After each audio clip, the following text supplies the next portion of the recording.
इंसानी दिमाग के बारे में सिर्फ एक चीज निश्चित है और वो है उसकी अनिश्चितता। इच्छा और स्वार्थ इंसान की सोच को किस हद तक गिरा सकती है, इसकी कल्पना कर पाना भी असंभव है। वो क्या चीज है जो इंसान के दिमाग को गलत काम, जुर्म करने के लिए उकसाती है, ये कह पाना मुश्किल है।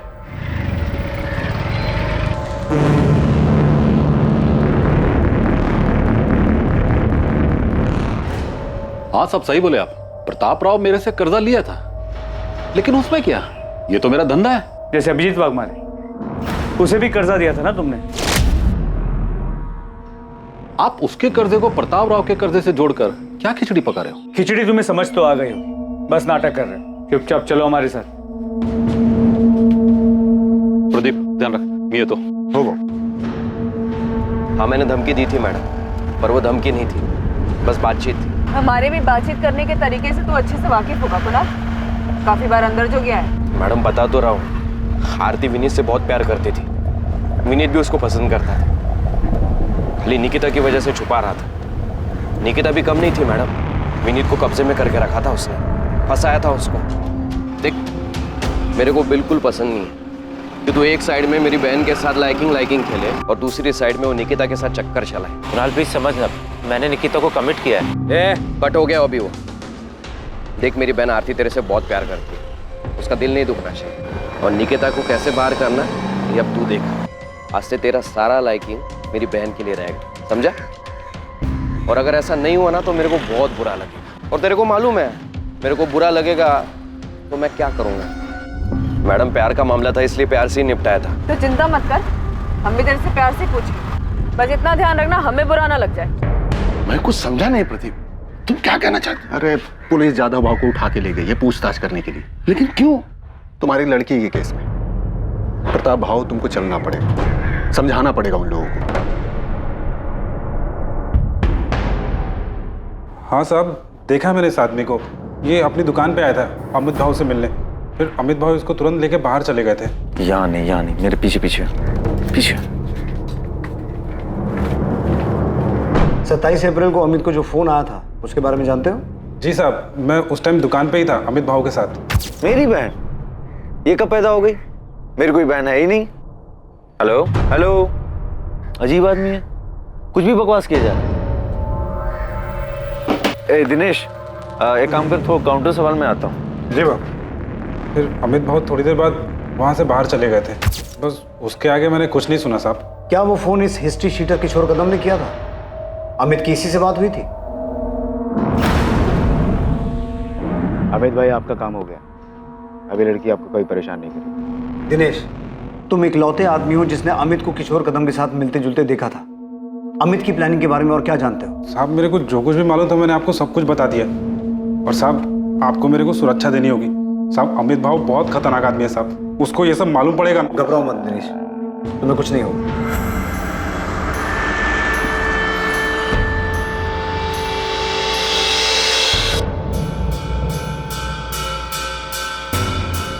मोहिते, माने, मैंने महाबलेश्वर पुलिस को फोन कर दिया है, अभी निकलो, अमित भावे को उठा के लाओ। जी सर।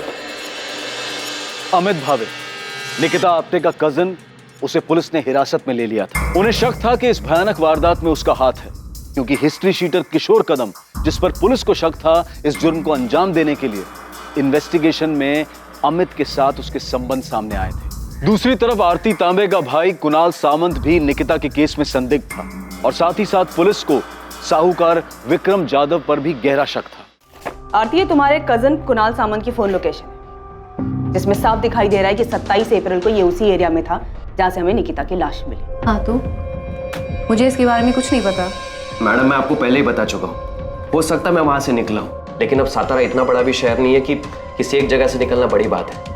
अब मैं वो दिन वो टाइम उधर से क्रॉस किया और उधर ही निकिता के साथ कुछ हुआ तो आप मेरे को फंसाओगे? मतलब क्यों आरती, इसने तुझे पहले सिखा दिया था ना कि पकड़े गए तो पुलिस के सामने यही बोलना है? मैडम, अगर इसने इतनी स्मार्ट प्लानिंग की है जो आप बता रहे हैं, तो आप ये भी बताइए कि सेम टाइम पे ये इतना बेवकूफ कैसे हो सकता है कि क्राइम की जगह पे ये अपना फोन लेके जाएगा? देखिए मैडम, आपको पता चला कि मैंने विनीत को धमकी दी थी, लेकिन ये बात तो मैं आपको पहले भी कह चुका हूँ कि हाँ मैंने किया, और उसके बाद भी मुझे कुछ ऐसा करना होता तो मैं ऐसा थोड़ी ना करता जिससे आपको कोई सबूत मिले और आप मुझे सीधा पकड़ ले। नहीं कुणाल, तू हर चीज में फेल हुआ है, तूने निकिता के मर्डर को सुसाइड दिखाने की कोशिश की है, जिसमें तू कामयाब नहीं हुआ है, तो उसमें भी फेल ही हुआ है। ये क्या बात कर रही है मैडम आप? निकिता मेरे को जानती थी तो वो मेरे साथ किधर भी आती क्या?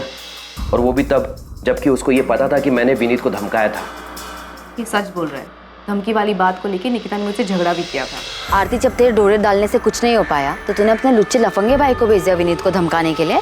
तू मुझसे सवाल कर रही है? खुद को देखा है तूने?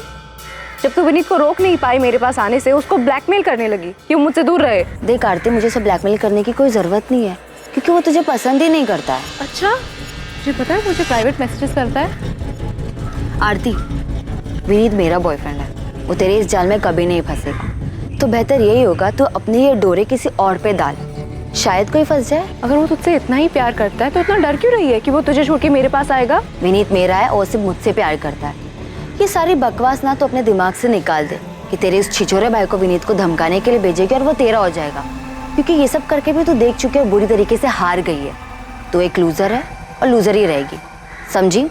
दूर रहे विनीत से। मैंने कुणाल से सिर्फ हेल्प मांगी थी और उस हेल्प का मतलब किसी को नुकसान पहुंचाना नहीं था। मेरा और निकिता का खुला झगड़ा था, सबके सामने था, हम छुप के नहीं लड़ रहे थे, और इसके लिए मैं निकिता के साथ ऐसा कुछ करूंगी? मैडम मेरी हिस्ट्री है, मैं जुआ खेलता हूँ, पॉकेट मारता हूँ, लेकिन रेप जैसी गंदी हरकत मैंने कभी नहीं की और ना ही मैंने किसी का मर्डर किया। मैं जानता हूँ मैडम आप मेरे पे भरोसा नहीं करोगे, पर क्या निकिता मेरे पे भरोसा करती? वो मेरे साथ ऐसे ही आ जाती क्या? और मैं उसके साथ ऐसा सब कुछ करता तो वो चीखती चिल्लाती भी नहीं। कुणाल, निकिता का फोन कहाँ है? अरे मैडम,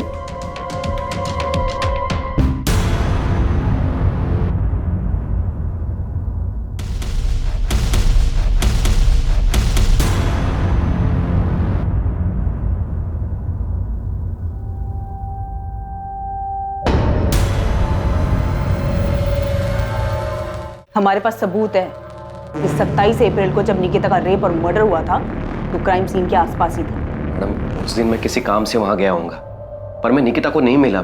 मैंने उसके साथ कुछ भी नहीं किया मैडम, मैं सच बोल रहा हूँ। ये एक लव ट्रायंगल था जहाँ पे हम एक दूसरे के खिलाफ थे, दुश्मन थे हम एक दूसरे के, झगड़ा करते थे हम एक दूसरे के साथ, लेकिन फिर भी मैं कुणाल को निकिता के पीछे नहीं भेजूंगी। इतनी सी बात आपको समझ नहीं आती? नहीं आ रही, क्योंकि ये झूठ है आरती। सच ये है कि तूने इस गुंडे को भेजा था विनीत को धमकाने के लिए कि ये निकिता से दूर है, लेकिन ऐसा हुआ नहीं। सच ये है कि निकिता अब जिंदा नहीं है, ये बताने के लिए कि ये गुंडा कई बार गया तो उसे धमकाने के लिए। सच ये है कि निकिता जिंदा नहीं है, बताने के लिए कि उसका रेप और मर्डर इसी कुणाल ने किया है। और इन सब के बावजूद तेरी सारी दलीलें झूठी साबित होती है, क्योंकि जब ये सब हुआ था तू क्राइम सीन के पास था। तुम दोनों से ना बहुत प्यार से बात कर ली है मैंने, तुम दोनों को प्यार की भाषा पच नहीं रही। मोहिते, डाल इसको जेल में और तब तक कूट जब तक सच बाहर नहीं आ जाता है। अरे मैडम मेरी बात तो सुनिए।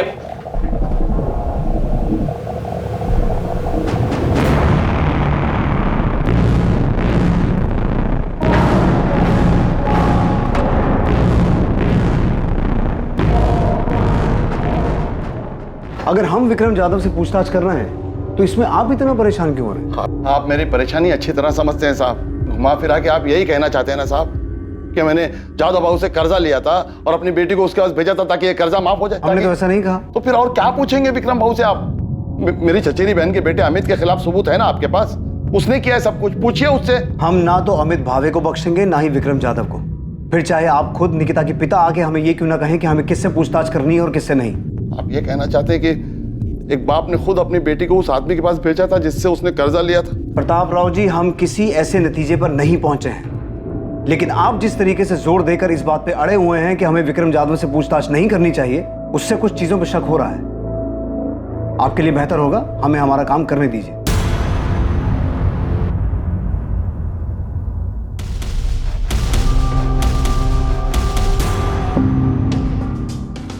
अलका और अभिजीत के सुसाइड करने के बाद मैं माना था मैं गलती किया था, एक जानवर जैसा। जानवर जैसा नहीं, तू जानवर ही है विक्रम जाधव। हाँ साहब, मैं माना मुझे वैसा नहीं करना चाहिए था। जिस बात से बाद में तो अदालत में मुकर गया कि तूने अलका वाघमारे के साथ ऐसा कुछ किया था, और वो बेचारी भी मरने से पहले ऐसा कुछ छोड़ के नहीं गई जिससे तुझे तेरे किए की सजा मिले। सूर्वे, हमारे पास इस बात के पुख्ता सबूत थे कि अलका वाघमारे को विक्रम जाधव की कोठी के बजाय फ्लैट पे बुलाया गया अकेले, जो कि मानदेव चौक में है। हमने विक्रम जाधव को अरेस्ट भी किया और उसने यही कहा कि उसने कभी पैसों को लेकर अलका या उसके पति पे दबाव नहीं डाला। मूल तो छोड़ो, 2 साल से ब्याज भी नहीं दे पा रहे थे, जिसका इसने फायदा उठाया, और जब ये नहीं टूटा तो हमने इसके राइट हैंड प्रदीप को तोड़ा। एक आदमी और एक औरत ने सुसाइड किया प्रदीप, और तू जानता है कि ये सब तेरे उस जादव भाव के इशारे पे हुआ है। देख, वो तो जेल में जाएगा ही। अगर तू नहीं बोला तो तू भी जेल जाएगा। सच बोल रहा हूँ, अलका बहनी खुद उधर आई थी। साहब ने खाली अभिजीत भाव को बोला था। अभिजीत भाव ने खुद अलका बहनी को उधर भेजा था साहब। जादव भाव, इनके घर का कीमत अभी कुछ 14-15 लाख होगा, उतने में हो जाएगा। भाव, मैं हाथ जोड़ता भाव, ऐसा मत करो भाव, सर से छत मत छीनो भाव, मैं सारा पैसे दे दूंगा भाव। तू खाली बोलता है, लौटाता नहीं। शुरू में खाली 4 महीना तू ब्याज भरा है, उसके बाद हर बार तू आता है खाली जबान देकर चला जाता है। अभी क्या करेगा तेरा खाली जबान का मैं? जैसे जैसे होगा पैसे दे दूंगा भाव।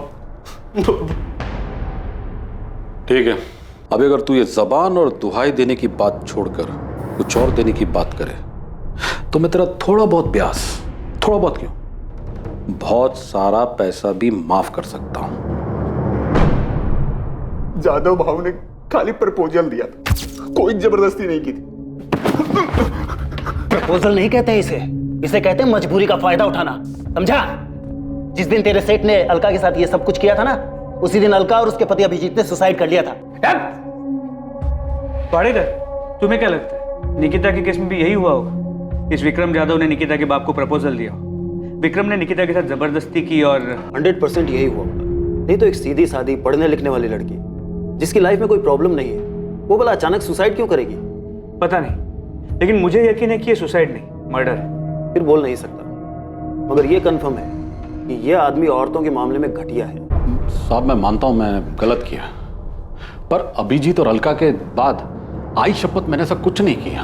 और ऊपर से जब मेरे को पता चला कि प्रताप राव के साथ ऐसा कुछ हुआ है तो मैंने सामने से खुद जाकर उसका कर्जा माफ किया।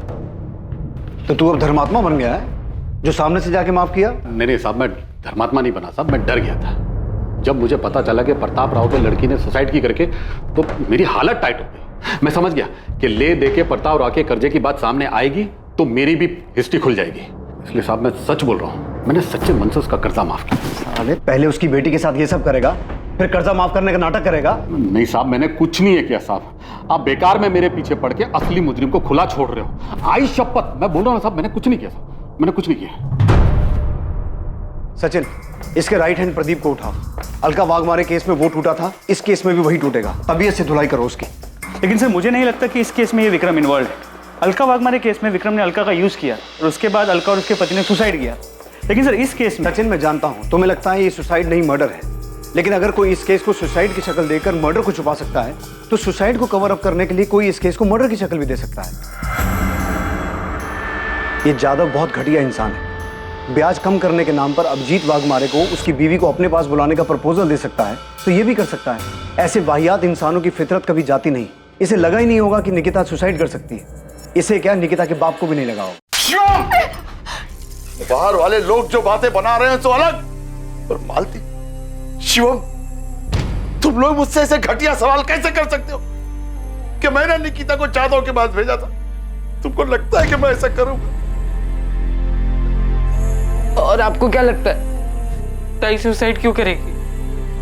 उस आरती की वजह से। उसने सुसाइड नहीं किया है, ये सब उस कमीने अमित भावे ने किया है। उसने पुलिस को झूठ बोला है कि उसको गुमनाम फोन आया था।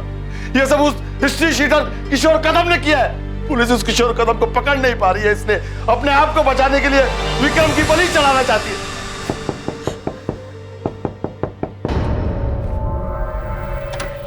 बताइए, अब आप क्या नया बताने आए?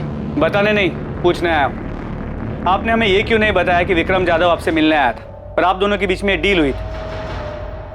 मैं तुम लोगों का ख्याल रखेगा, तेरा भी शिवम का भी, समझ लेना। अब तेरे को कोई भी पैसा वापस देने का जरूरत नहीं है। मैं तेरा सारा कर्जा माफ कर रहा हूं। मैं तेरा दुख समझ सकता हूं। तो अगर वो खुद चल के मेरे पास आया और बोला कि तेरा कर्जा माफ, तो इसका मतलब आप ये निकालेंगे कि मैंने अपनी बेटी को उसके पास भेजा था? हम सिर्फ अपना काम कर रहे हैं। आपकी बेटी के मौत के बाद ये विक्रम जाधव जैसा घटिया आदमी अचानक इतना संत कैसे बन गया? मुझे नहीं पता, नहीं पता मुझे। मेरी हालत ठीक नहीं थी, इसलिए मैं पूछ भी नहीं पाया। इसका ब्याज टाइम पे दिया है मैंने, जाके पूछ लो उसको। विक्रम जाधव जो होगा सो होगा।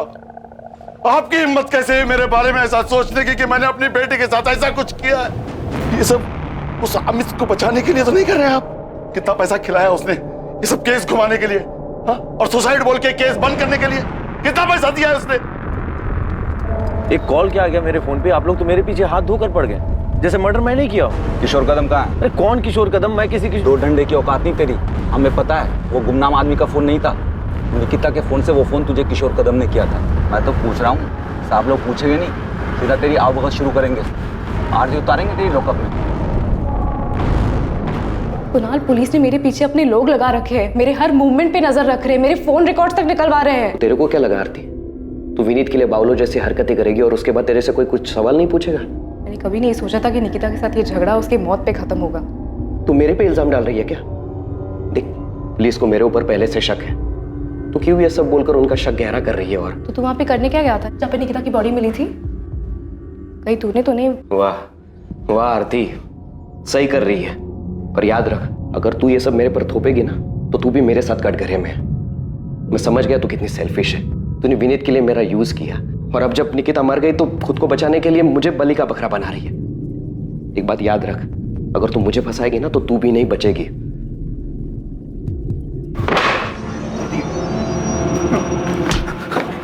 पिछली बार तू बच गया था, इस बार नहीं बचेगा। मैं सच बोल रहा हूं, तेरी लाश तक नहीं मिलेगी। जब मैंने पिछली बार सब सच बता दिया भाव ने क्या किया, तो अभी मैं झूठ क्यों बोलूंगा साहब? कसम से साहब, वो लड़की उधर अगर आई भी होगी और भाव ने उसके साथ कुछ किया भी होगा तो मेरे को नहीं मालूम। तेरे भाव ने प्रताप राव का कर्जा क्यों माफ किया, वो भी निकिता के मरने के बाद? जितना मुझे मालूम है, भाव लड़की के मरने के बाद बहुत डर गया था। उसको वो अलका वाघ मारे वाला मामला याद आ गया था। अभी अगर भाव और प्रताप राव किसी घोपचे में कोई डील किए होंगे तो मेरे को नहीं मालूम। निकिता का फोन कहाँ है? नहीं पता साहब। निकिता उधर मेरे सामने नहीं आई होती तो मैं फोकट में इतना मार खाता, झूठ बोलता वो भी भाव को बचाने के लिए। ये दुकान में काम करने वाले दिनेश को खड़ा करूं तेरे सामने, बुलाऊं उसे? वो भी बोलेगा और तेरे कॉल रिकॉर्ड्स भी यही बोलेंगे कि तेरी किशोर कदम से बातचीत हुई थी। सर मैं मानता हूँ कि किशोर से मेरी बात हुई। उससे बातचीत नहीं, उसे साजिश कहता है, जो तूने किशोर के साथ मिलके की थी, कि पहले निकिता का रेप करना और फिर उसे पेड़ से लटका देना। बोल, यही प्लानिंग की थी ना तूने?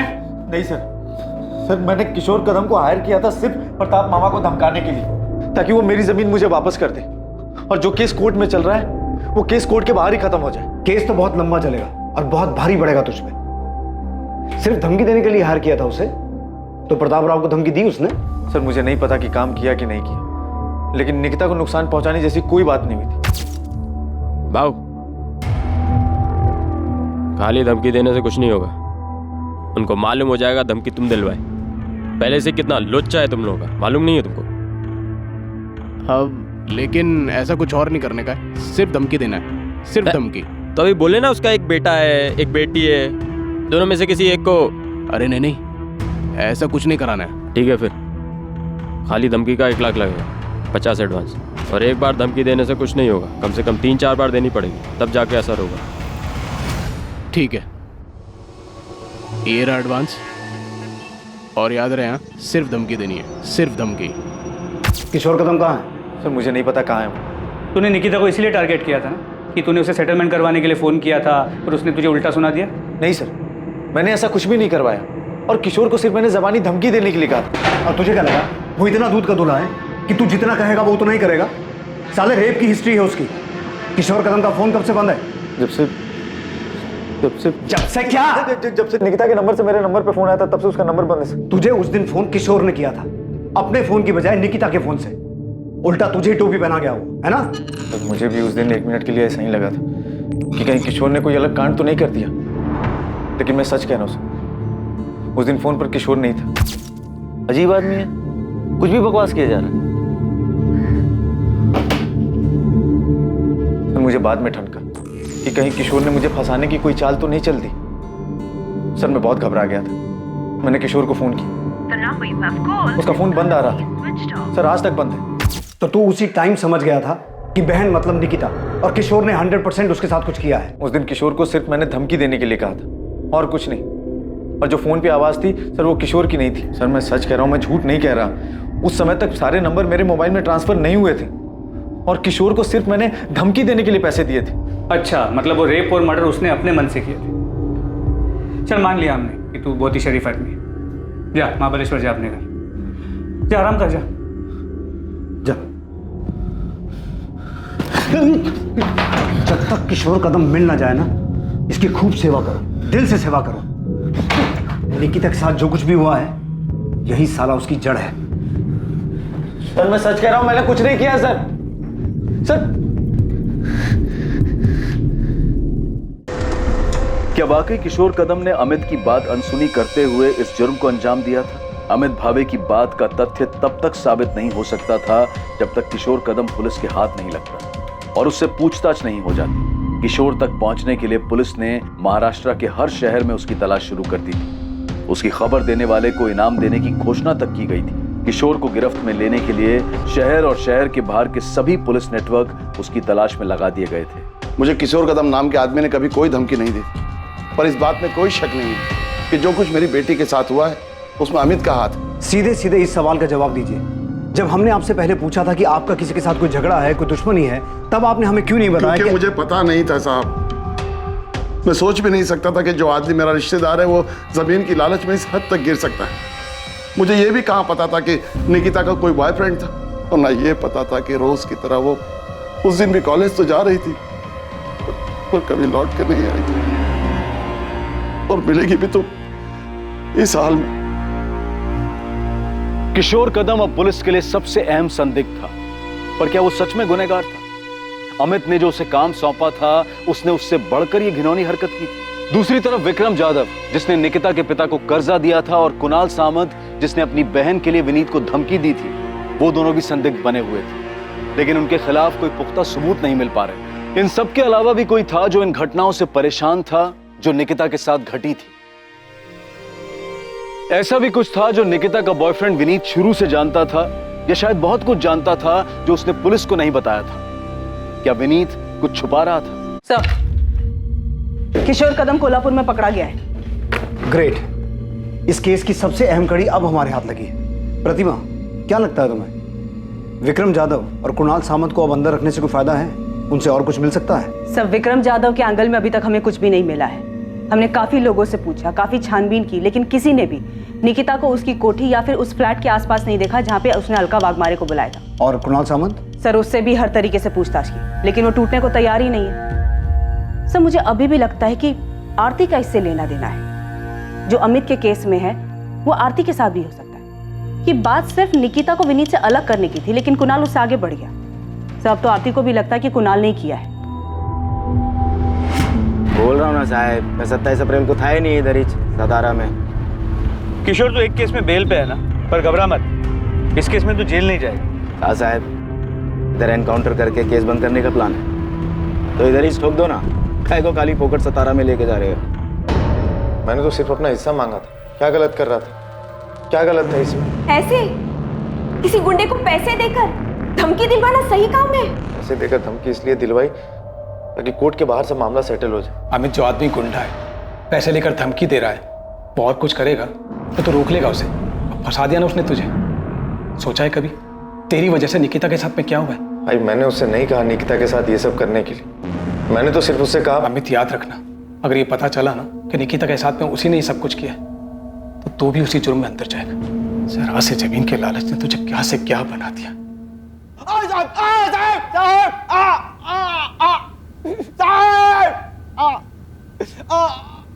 तीन दिनों तक लगातार पूछताछ और मार खाने के बावजूद किशोर कदम ये कबूल करने को तैयार नहीं था कि उसने ये जुर्म किया था। वो सिर्फ इस जुर्म से ही नहीं बल्कि इस बात से भी इनकार कर रहा था कि अमित भावे से पैसे लेने के बावजूद उसने कभी निकिता को निशाना बनाया या उसके परिवार के किसी इंसान को धमकी भी दी थी। सोच ले किशोर, यही सड़ता रहेगा, बाहर की हवा कभी नसीब नहीं होगी।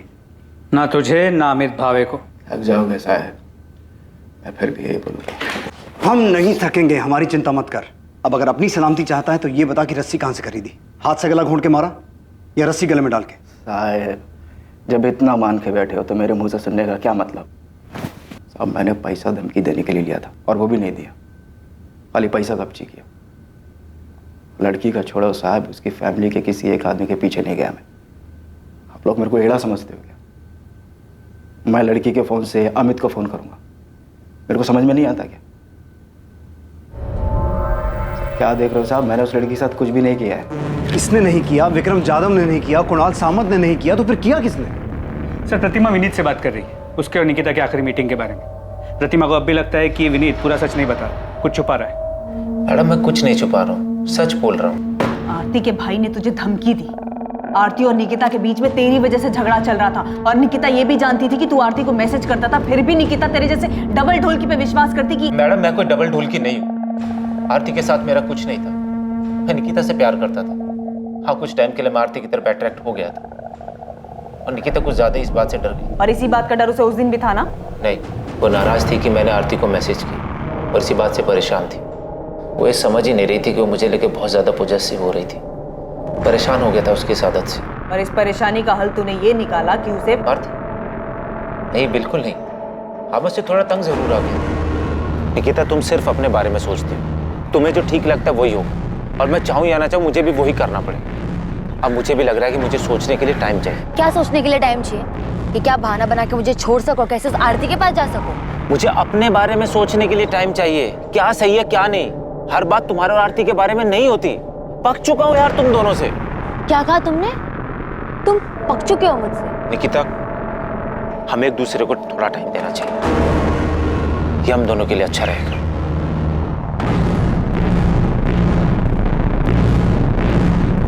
Bye bye.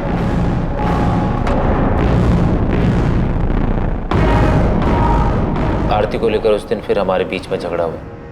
निकिता भी थोड़ी अपसेट हो गई थी, मैं भी परेशान हो गया था, इसलिए मैंने निकिता को उसके बाद कॉल नहीं की। मैं कुछ टाइम के लिए अकेला रहना चाहता था। उसका फ़ोन नहीं आया, मुझे लगा कि शायद वो मेरी बात समझ गई, इसलिए फ़ोन नहीं कर रही। ये बात तूने हमें पहले क्यों नहीं बताई? क्योंकि ये मैडम हमारा पर्सनल था और निकिता के साथ जो हुआ है उसका इससे कोई लेना देना नहीं। तुझे कैसे पता लेना देना है कि नहीं?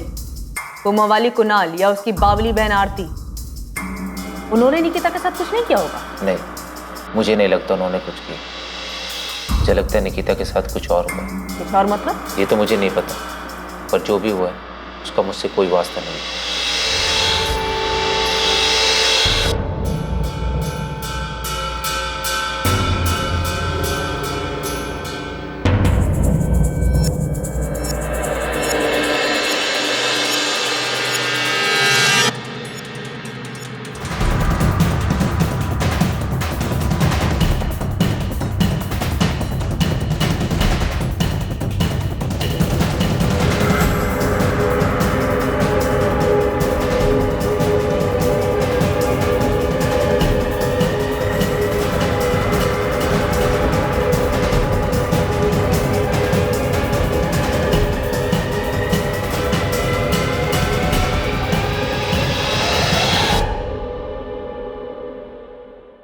सर मुझे लगता है कि हम इस बात पे अटक गए हैं कि निकिता का मर्डर हुआ है, जो कि इन सस्पेक्ट में से किसी ने अपना मकसद पूरा करने के लिए किया है। प्रतिमा फिर से ये मत कहना कि तुम्हें अब भी लगता है कि ये सुसाइड का केस। प्रतिमा अगर सुसाइड किया हो तो उसके पीछे कोई रीजन तो होना चाहिए। विक्रम जाधव की थ्योरी में कोई भी सुराग सामने नहीं आया कि उसने निकिता के साथ रेप किया, इसी वजह से उसने सुसाइड किया। तो फिर क्या हो सकता है? पता नहीं सर, पर मुझे अभी भी लगता है कि कुछ तो था जिसकी वजह से निकिता दुखी थी। ये हमने सीसीटीवी फुटेज में भी देखा है। प्रतिमा, हमें यह भी पता है कि उसके मरने से पहले उसके साथ रेप हुआ था। यस सर, याद है मुझे। सर ये सुसाइड नहीं मर्डर है। अगर हम ये मान भी लेते हैं कि विक्रम जाधव ने उसके साथ कुछ किया था, वो उसे बर्दाश्त नहीं कर पाई और उसने सुसाइड कर ली, तो तब भी उसके फ़ोन के गायब होने के पीछे क्या कारण हो सकता है? क्या उसने सुसाइड करने से पहले अपना फ़ोन खुद फेंक दिया, जो आज तक नहीं मिला? सर इससे ये साफ हो जाता है कि ये सुसाइड नहीं मर्डर है, और ये मैं 100% श्योर होके कह सकता हूँ।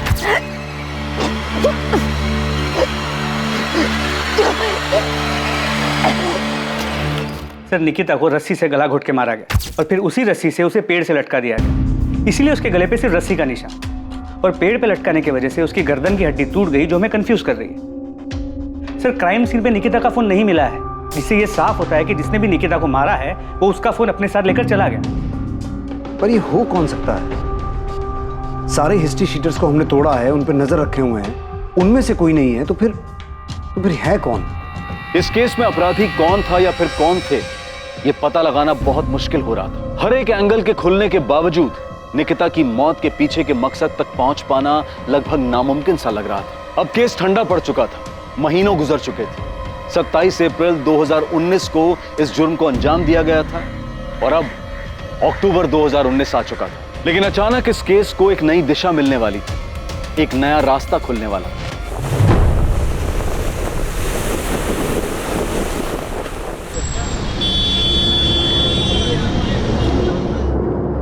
हाँ, IMEI नंबर यही है। ये निकिता आप्टे का ही फोन है। कहाँ ऑन हुआ ये फोन? मुंबई में ऑन हुआ? जी सर। और निकिता के फोन में जो नंबर यूज हो रहा है वो ये है 44761। इस नंबर की पूरी डिटेल्स मंगवा ली है। हमने अपने नंबर से कॉल नहीं किया, मोहिते को भेजा है PCO से कॉल करने के लिए, ताकि पता चल सके कि ये नंबर ऑन है या नहीं। सर ये नंबर ऑन है। मैंने PCO से फ़ोन किया, ऐसे ही कोई नाम बदल कर बात की। किसी आदमी ने फ़ोन उठाया था, बोला कि आपने जो नंबर लगाया रॉन्ग नंबर है। मैंने पूछा ये मुंबई का नंबर है? उसने कहा हाँ। सर मैंने उससे और कुछ नहीं पूछा, ये सोच करके कहीं वो अलर्ट ना हो जाए। गुड, एड्रेस निकालो और उठाओ इस आदमी को। जी सर। और उसे पता ना चले कि हम उसके पीछे हैं।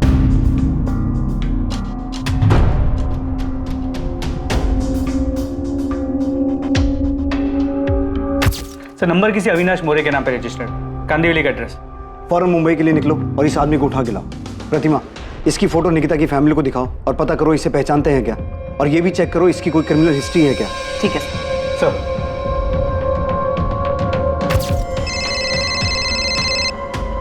हाँ प्रतिमा, इस अविनाश मोरे का कुछ मिला? नहीं सर, निकिता की फैमिली भी इसे नहीं पहचानती। उन्होंने तो इसका नाम तक नहीं सुना।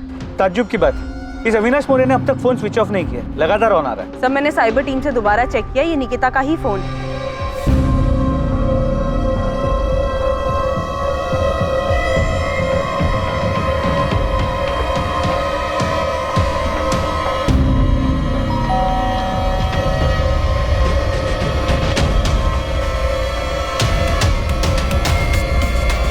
जी अविनाश मोरे। जी भाई हूँ। तू जो फोन यूज करता है वो कहाँ है? आप लोग हैं कौन और ये पूछ क्यों रहे हैं? सतारा पुलिस। और साहब आप मेरा फोन क्यों देखना चाहते हैं? क्योंकि वो फोन तेरा नहीं, किसी और का है। नहीं, ये तेरा फोन नहीं। साहब ये मेरा ही फोन है। तेरा नंबर 44761 3 दिन पहले एक फोन में एक्टिव हुआ था। वो फोन कहाँ है? साहब लेकिन हुआ क्या है? 3 दिन पहले तेरा नंबर जिस फोन में एक्टिव हुआ था वो फोन सतारा के निकिता आप्टे का है, जिसका 6 महीने पहले रेप और मर्डर हुआ है। वो सब तो मुझे पता नहीं है, लेकिन इसी फोन में मैंने 3 दिन पहले सिम डाला था। अविनाश वो फोन ऐसे नहीं, ऐसे दिखता है।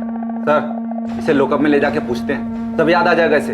अरे साहब इसमें याद क्या करना, मैं सच कह रहा हूँ साहब। साहब मेरा फोन खराब हो गया था, डिस्प्ले गया था उसका, मैंने उसे बनने के लिए डाला था और राजू की दुकान से काम चलाने के लिए ये फोन मैंने 1000 रुपए का खरीदा था। चल राजू के दुकान पे ले चलो। हाँ चलो साहब। चल राजू इनको बताओ कि ये फोन मैंने तुमसे ही खरीदा था ना? हाँ साहब, ये फोन मैंने ही बेचा था उसको। इस फोन का जो IMEI नंबर है वो उस लड़की के फोन का है जिसका सतारा में 6 महीने पहले रेप और मर्डर हुआ। IMEI नंबर सेम है, लेकिन उसका फोन ये था। हमारे पास एक कंफर्मेशन है कि निकिता के फोन का मॉडल ये है, और हमने ये भी कंफर्म किया कि इस फोन का जो IMEI नंबर है वो निकिता के फोन का। साहब ये जो आप फोटो दिखा रहे हैं ना फोन का, ये बिकने के लिए आया था मेरे पास, मैं ही खरीदा था। किससे खरीदा था? ऐसे ही चलते फिरते एक बंदा आया था बेचने के लिए। मेरे को ये फोन बेचने का है, बंद पड़ा है, चल नहीं रहा। चल ही नहीं रहा है? नहीं। अरे भाई इसका तो बॉडी भी डैमेज है, मेरे भी किसी काम का नहीं, खरीद के करूंगा क्या इसको? अरे देख लो, मोबाइल का दुकान है, कुछ काम आ जाएगा आपके। जो भी दोगे चलेगा मेरे को। मैं बोला 200 रुपए से ज्यादा नहीं देगा, वो बोला ठीक है और बेच के चला गया। तो फिर वो टूटा हुआ फोन का है और उस फोन का IMEI नंबर इस अविनाश के फोन में कहाँ से आया? ये फोन का बॉडी एकदम डैमेज हो गया था, बैटरी वैटरी सब ठीक था, तो मैंने बाहर का बॉडी निकाल के फेंक दिया और अंदर का माल मटेरियल जुगाड़ करके ये फोन में फिट कर दिया। तुम्हें ये फोन किसने बेचा? उसका नाम क्या है जिसने बेचा? नाम तो याद नहीं साहब, 1-2 महीना हो गया अभी। देख राजू, हमें वो आदमी चाहिए, और अगर वो नहीं मिला ना हम तेरी जन्मपत्री बना देंगे। कि तूने सतारा में उस लड़की के साथ रेप और मर्डर किया। खाली पीली मेरे को काय को फंसा रहे साहब, मैं तो खाली फोन खरीदा था। जिसने फोन बेचा उसका हुलिया याद है? साहब याद करने की कोशिश करता हूँ साहब। नहीं, ये भी नहीं, ये नहीं, ये था ना? नहीं साहब, ये भी नहीं था। जैसा वो सब बोले ना वैसा मैं आपको उसका हुलिया बताने को तैयार हूँ।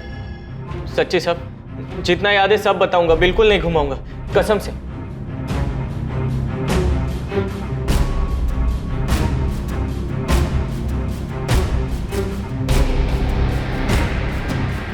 सर, राजू सच बोल रहा है। उसे जितना याद था उसने पूरी ईमानदारी के साथ याद करके स्केच बनवाया। ठीक है, फिर भी यहाँ मुंबई पुलिस को बोलता हूँ इस राजू पे नजर रखें, और तुम पता करो कि निकिता के पहचान में कोई है जो स्केच वाले आदमी को जानता है। ठीक है सर। स्केच को तुम्हारे फोन और मेल दोनों पे भेजा। ये नहीं पता कि ये स्केच उस फोन बेचने वाले आदमी से कितना मिलता। तुरंत इस स्केच को सभी जगह भेजो और पता करो कि स्केच से मिलता जुलता दिखने वाला भी कोई आदमी है। यस सर, मैं सभी जगह सर्कुलेट कर देती हूँ। राजू की मदद से जो स्केच बनाया गया वो उस आदमी की शक्ल के काफी नजदीक था जिसने राजू की दुकान पर निकिता का मोबाइल बेचा था। वो आदमी वास्तव में मौजूद था और यकीनन सतारा में ही था। और निकिता से जुड़े लोगों में उसके बॉयफ्रेंड विनीत के अलावा ऐसा कोई नहीं था जिसने इस आदमी को देखा था या पहचान सकता था। कौन है मैडम ये नहीं जानता, लेकिन इसे पार्क में देखा है। जहाँ मैं निकिता हमेशा मिलते थे, इसे बहुत बार पार्क में देखा। मुझे बड़ा अजीब लगता था। मैं और निकिता जब भी मिलते थे हमेशा वहाँ होता था। क्या ये हमेशा आसपास रहता था? हाँ, ये स्केच पक्का उसी आदमी की तरह दिख रहा है। अगर ये विनीत और निकिता के हर बार मिलने के वक्त वहाँ होता था तो इसका मतलब है ये सतारा का ही रहने वाला है और शायद कहीं आसपास का ही हो। लेकिन सर इसकी कोई क्रिमिनल हिस्ट्री नहीं है, पर फिर भी मैंने गोविंद और बाकी खबी को काम पे लगा दिया ये पता करने के लिए कि ये कौन है और कहाँ रहता है। गुड, ढूंढो इसे ताकि इस केस को क्लोजर मिले और निकिता को न्याय। सर। प्रतिमा। Yes sir.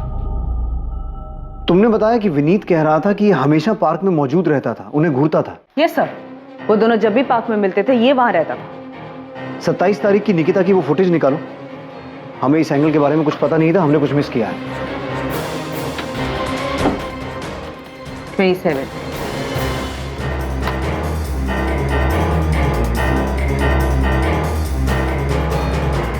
ये निकिता निकली, इसके पीछे तो नहीं दिख रहा है। एक काम करो, निकिता के दिखने से 5-10 मिनट पहले का फोटो चेक करो।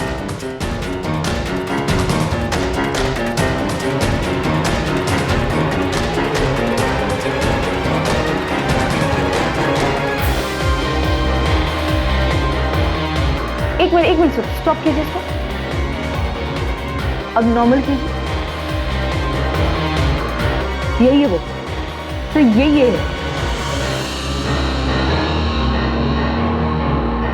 हाँ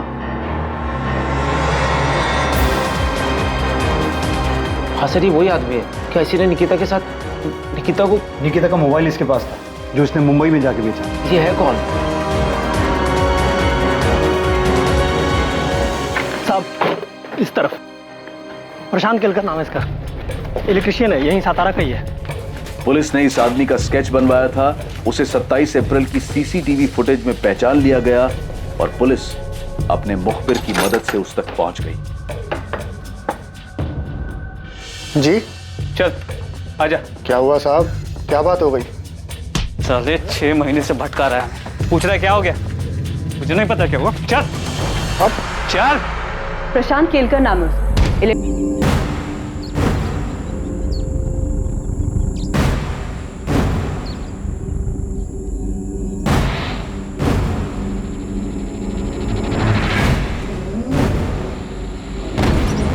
जी आप निकिता है ना? हाँ, क्यों? आपसे कुछ जरूरी बात करनी है। क्या बात करनी है? आप हो कौन? तो मैं आपके पापा को जानता हूँ। पहले बताओ तो सही, आप हो कौन? क्या बात करनी है आपको? ये क्या कर रहे हैं?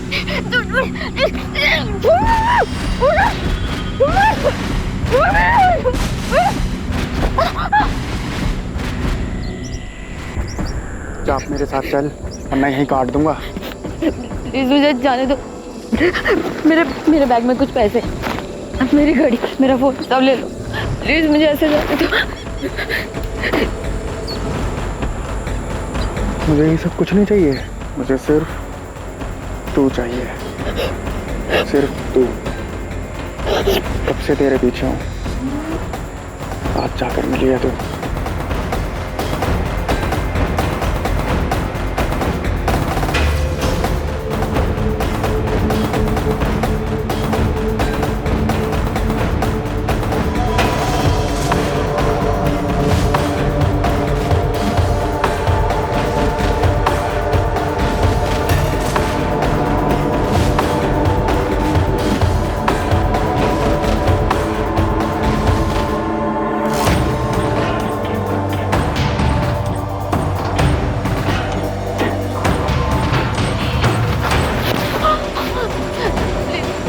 प्लीज मुझे जाने दो।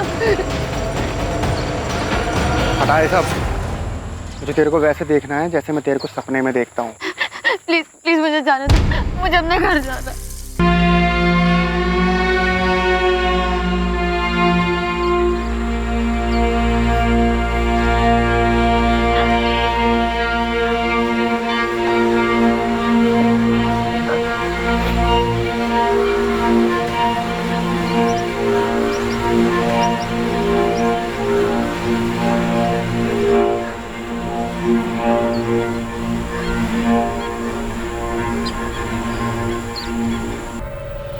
तूने उसे देखा, वो तुझे पसंद आ गई, इतना कि वो तेरी सनक बन गई। निकिता का फोन तेरे पास 6 महीने से था, तूने उसे ऑन क्यों नहीं किया? वो 6 महीने बाद मुंबई जाके क्यों बेचा? मैं अखबार में पढ़ रहा था। जोर से बोल, जोर से बोल, सुनाई देना चाहिए। मैं मामला ठंडा होने का इंतजार कर रहा था। 27 अप्रैल का दिन तूने इसलिए चुना क्योंकि निकिता उस रास्ते से जाने वाली थी। हाँ, मैंने पहले भी कई बार कोशिश की थी, पर सड़क पर कोई ना कोई आ जाता था। तो तूने देखा कि 27 तारीख को उस रास्ते पे आसपास कोई नहीं था, सुनसान था, तो तूने ऐसा किया? हाँ। तूने निकिता के भाई अमित को फोन क्यों किया? तू जानता है उसे? नहीं। तो उसे फोन क्यों किया? मुझे बुरा लगा कि उसके परिवार वाले परेशान हो रहे होंगे कि कहाँ गई, तो इसलिए मैंने उसका फ़ोन उठाया और देखा किसको फ़ोन कर सकता हूँ, तो मैंने उसका नंबर डायल कर दिया। फ़ोन में नाम अमित दादा करके लिखा हुआ था, मुझे लगा दादा लिखा है तो भाई ही होगा, मिला दिया। हेलो, तुम्हारी बहन की डेड बॉडी पड़ी है, आके ले जाओ। कौन बोल रहा है? दिमाग तो सही है तेरा? एक बार में सुनाई नहीं देता है क्या? तुम्हारी बहन की बॉडी पड़ी है, आके ले जाओ। प्रशांत केलकर से बार बार पूछताछ की गई, ये जानने के लिए कि क्या वाकई ये जुर्म उसने अपनी विकृत मानसिकता और यौन आकर्षण के कारण किया था या इसमें कोई और भी शामिल था। पर आखिर तक यही सामने आया कि वो वाकई एक विकृत मानसिकता का आदमी था जो निकिता पर मोहित था, जिसने सिर्फ अपनी हवस पूरी करने के लिए निकिता के साथ बलात्कार किया और फिर उसे मार दिया। अपराधी, अपराध का मकसद और जिस तरह से इस जुर्म को अंजाम दिया गया था, उसने पुलिस तक को हैरान कर दिया था। इस केस में निकिता के परिवार में जो भी मनमुटाव था वो सामने आ गया था। इस केस के जरिए संपत्ति को लेकर चल रहे विवाद के कारण कोई अपना ही निकिता के पिता को धमकी देने, डराने जैसे गलत इरादे रखता था, वो भी सामने आ गया। साथ ही एक लड़के को लेकर लव ट्रायंगल, प्यार के नाम पर दीवानगी भी सामने आई, जिसमें 2 बेस्ट फ्रेंड्स के बीच एक लड़के की वजह से दोस्ती में कड़वाहट आ गई थी। पर निकिता के बलात्कार और हत्या का जो अपराधी था, वो निकिता और उसके जानने वालों के लिए चेहरे से, नाम से पूरी तरह से गुमनाम था। प्रशांत केलकर का इससे पहले कोई क्रिमिनल रिकॉर्ड नहीं था और साथ ही मनोवैज्ञानिक जांच में भी ऐसा कुछ सामने नहीं आया कि उसे कोई मानसिक बीमारी थी। वो पूरी तरह से सामान्य था। ये बेहद दुखद है कि 19 साल की निकिता को किसी की सनक और दिमागी गंदगी की वजह से अपनी जान गंवानी पड़ी। इस केस में जो सबसे बड़ा सवाल पैदा होता है वो ये कि ऐसी विकृत मानसिकता जो सड़क पर चलते इंसानों को, अपने आसपास के लोगों को शोषण का सामान मानती है, उस विकृत मानसिकता को पहचाना कैसे जाए? दरअसल ये मुश्किल है, आसान नहीं है, लेकिन जब भी किसी पर कोई शक हो या पता चले कि आपके आसपास ऐसा कोई व्यक्ति है तो तुरंत उसकी शिकायत करें। ऐसे लोगों से डरने की बजाय हिम्मत दिखाकर पुलिस में उनकी शिकायत करें और उन्हें उनकी सही जगह पर पहुंचाएं। खुद को और अपने आसपास के माहौल को सुरक्षित बनाएं। अब मैं अनूप सोनी आपसे विदा लेता हूं।